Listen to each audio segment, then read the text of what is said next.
Olá, turma. Mais uma aula de física, falando sobre óptica geométrica, certo?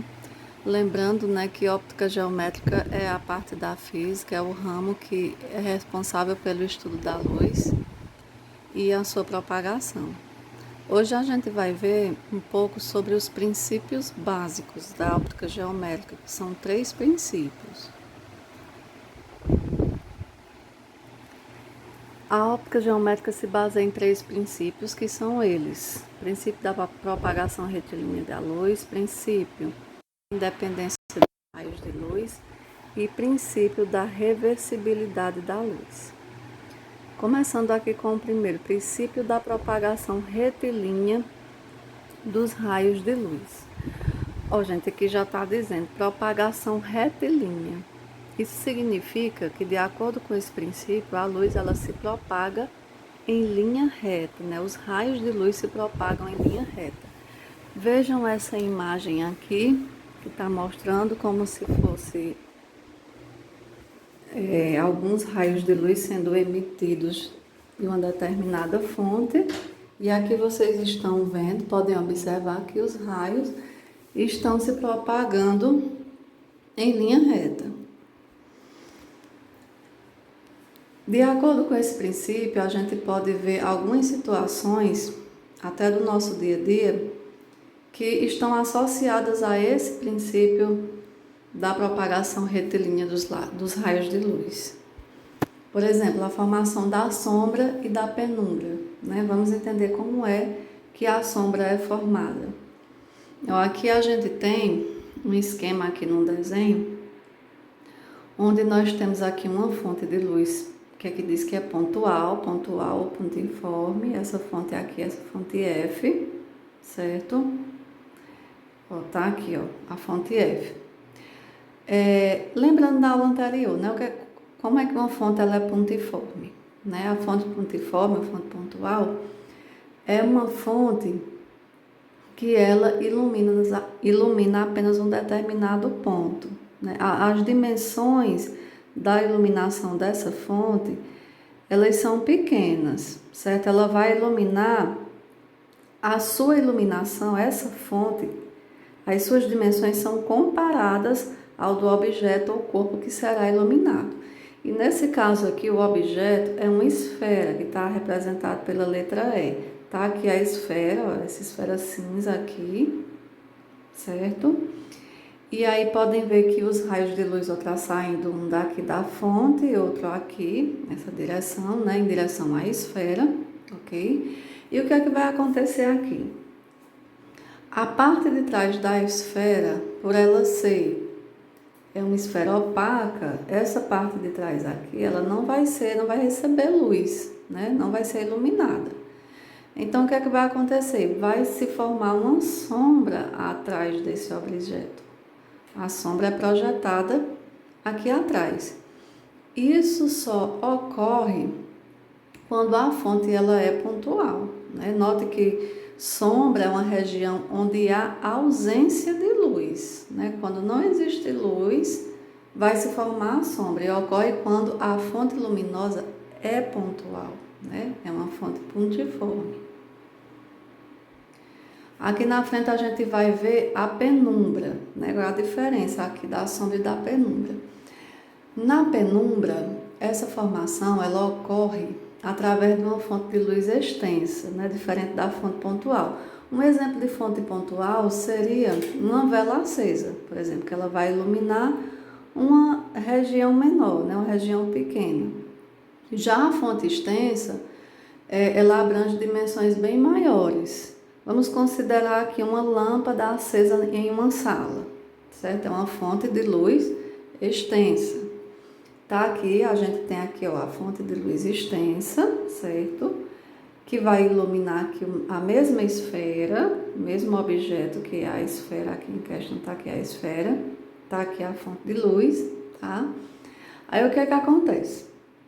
A gente tem raios luminosos indo nessa direção, assim, assim, né? Atrás da esfera forma-se o quê? A sombra. Mas como a fonte de luz ela é extensa e abrange muitas dimensões, então a luz ela vai passar aqui de lado da esfera do outro e vai iluminar uma determinada região ali da esfera, não totalmente, é claro. Pode observar na figura que existe uma região atrás do objeto opaco que recebe uma pequena intensidade da luz da fonte, não sendo totalmente escura, né? Então, esse pouquinho de luz que vai receber, que a esfera vai receber ali, vai ser projetada a penumbra, certo? Então, uma pequena intensidade de luz da fonte, não sendo totalmente escura. Esta é denominada penumbra, tá? Então, a penumbra, tá aqui a sombra, essa parte mais escura, aqui no desenho, e essa outra formação aqui, mais clara do que a sombra de cinza, essa parte cinza aqui, é a penumbra, certo? Então, a penumbra é uma região parcialmente iluminada e ocorre quando se tem uma fonte de luz extensa, certo, gente? Só ocorre a penumbra só aparece quando a fonte de luz é extensa. Pronto, uma outra situação que se aplica a esse princípio ainda da propagação retilínea dos raios de luz é a câmara escura de orifício. O que é essa câmara escura?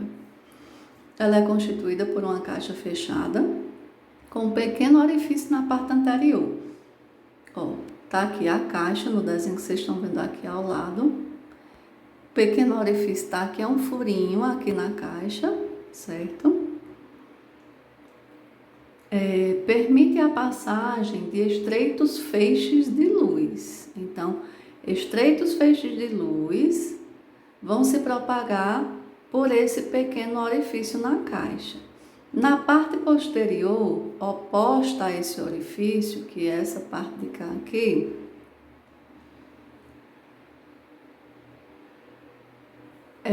aí existe um anteparo, né, onde é projetada a imagem. Veja que aqui a gente tem um objeto, tá certo? E aí tá claro, existe uma fonte de luz ali iluminando, certo? Os raios de luz vão sair. Olha só como isso acontece, Sai um raio de luz aqui, na parte inferior do objeto e entra pelo orifício, vem para cá. Sai um raio de luz aqui da parte superior, entra no orifício e se projeta aqui, certo? E na câmara escura é interessante porque a imagem ela é projetada de forma oposta. Veja a figura, o mesmo objeto aqui, a imagem dele lá na câmara, que é projetada aqui do lado contrário, é oposta, né? O contrário, a imagem é ao contrário da imagem inicial, que é essa arvorezinha aqui do início, certo? Então, a propagação retilínea dos raios de luz. Aqui a gente tem uma situação ainda envolvendo aqui a câmara escura de orifício, em que, não sei se vocês observaram aqui na figura anterior, se a gente perceber, é a propagação desses raios de luz. Nesse desenho, nesse esquema, a gente consegue visualizar bem que foi projetado aqui 2 triângulos. Tem um triângulo aqui, certo? Na hora da incidência dos raios, e um outro triângulo aqui dentro, formado. Tá vendo? Então, aqui na frente a gente vai ver isso novamente. Considera um objeto de altura O, então o objeto que seria aquela mesma árvore do exemplo anterior tá aqui, aqui o objeto de altura O, distante da parede externa da câmara escura, em uma distância X. Então, o objeto está distante da parede, aqui é a parede da câmara escura, e aqui o objeto, a distância entre o objeto e a parede é X. Considere também X', que é a profundidade da câmera, tá? Aqui, X', né? Essa profundidade aqui da câmera. E é a a altura da imagem projetada. Aqui o izinho aqui, ó, a altura da imagem projetada. Podem observar nessa figura os dois triângulos, né, que foram formados, que eu já tinha mostrado para vocês, ó. Aqui a gente tem os dois triângulos, certo? Esses triângulos, eles são considerados aqui, ó, esse e esse. Triângulos semelhantes, tá? E pela relação de semelhança, a gente pode aplicar isso aqui, ó. Essa relação aqui, ó. I, que é a altura do triângulo menorzinho, está sobre a altura do maior, sobre O. X', que corresponde a essa distância aqui, ó. O menor vai ficar sobre essa distância maior, certo? E com isso aqui, com essa relação, a gente consegue medir, né, distâncias aí. Distâncias entre o objeto, entre a câmera e entre a imagem.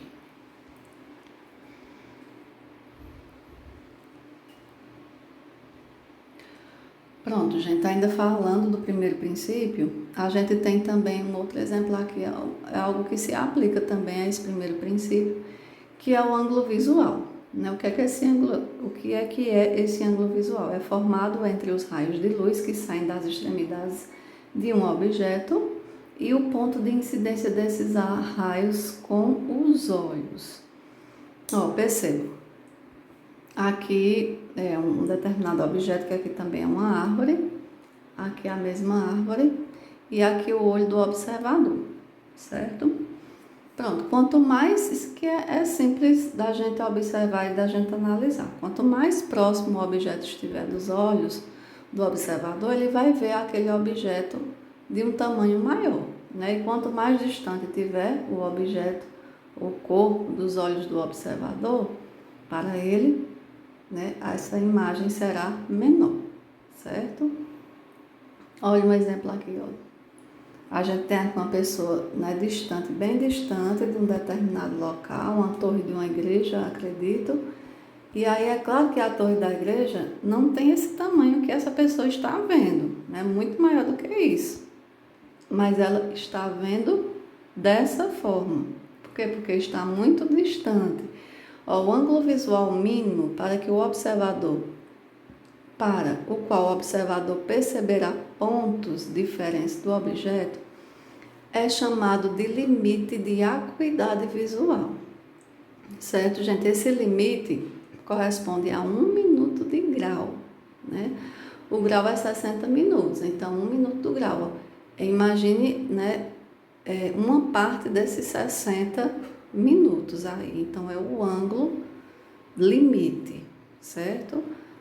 Limite de acuidade visual, é assim que ele é chamado. Ó, veja aí na imagem, né? A distância com que o observador está olhando, ele está vendo a imagem bem pequena.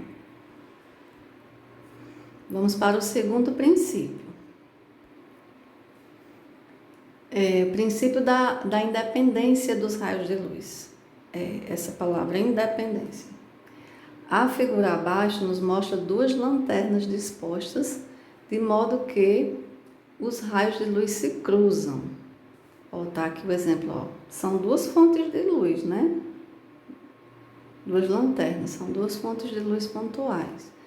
O princípio da independência dos raios luminosos diz que os dois raios de luz ao se cruzarem, seguem cada um a sua trajetória de forma independente. Ou seja, um raio de luz aqui de uma lanterna não vai interferir no raio de luz da outra. Eles continuam seu percurso sem interferência nenhuma. É claro que nesse ponto aqui, onde os dois raios se cruzam, nesse ponto aqui a luz vai ser mais intensa, né? Mas eles não deixam os raios de luz de seguir o seu percurso sem nenhuma interferência.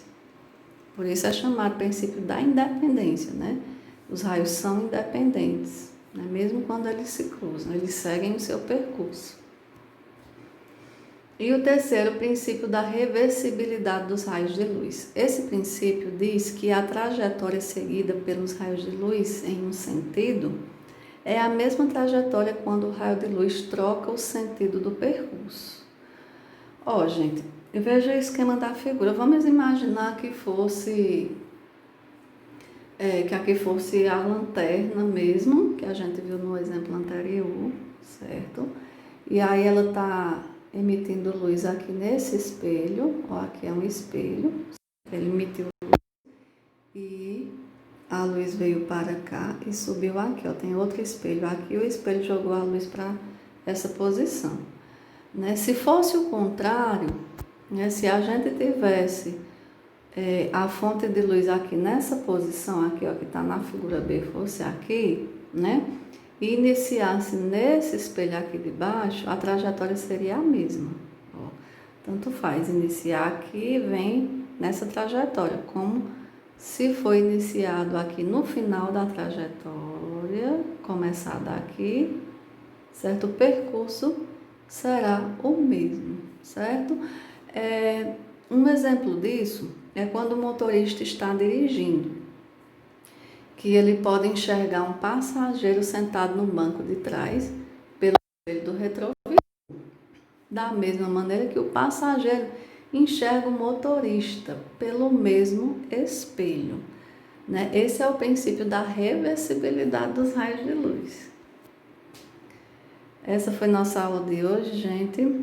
Obrigada e até a próxima aula.